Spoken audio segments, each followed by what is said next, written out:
one of the things that I also wanted to ask you about, I mean, and this is speculation, you're talking about grandkids and, passing on properties.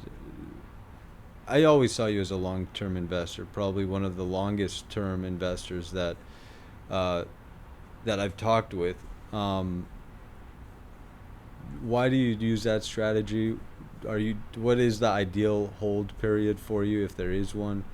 It's kind of a trick question, I guess. Okay, so this is something that I learned from my father also.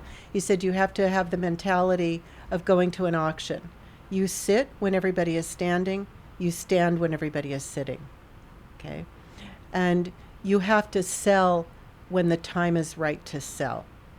When you've gotten your best returns out of the property and there's no place else to go with it, that's the time to sell.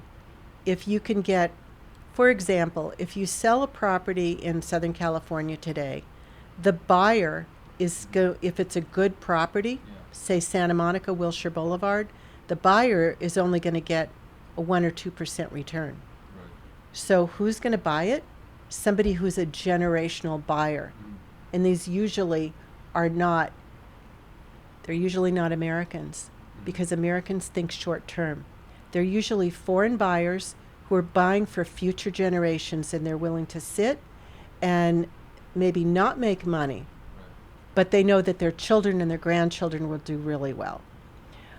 My father wanted strong cash-on-cash returns. Okay. He didn't think like an institutional investor who is looking at internal rates of return. He says, I want to know when I'm going to get my cash back, and I'm going to start getting return on my cash.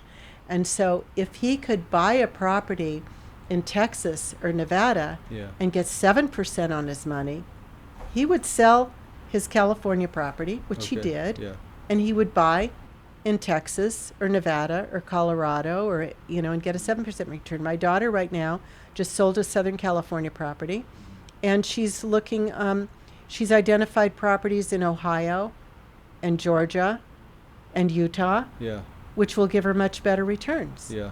And what the institutions have to do, and a lot of general partnerships who take in limiteds, they have a 5 to 7 year hold period because they know that their investors want to get their money out. Right. So the problem with that is they have to sell when it's a time to buy and buy when it's a time to sell. So I would rather be in a position of buying when it's the right time to buy, not just because it's 5 years or 7 years. Right. It's funny because my friend told me, he suggested that I start this podcast because he saw a lot of the new mentality with crowdfunding, that a lot of these deals were very short-term deals, and he always saw me as, me and my family being a long-term holder, and maybe exposing that side of the business, that is a different way to think.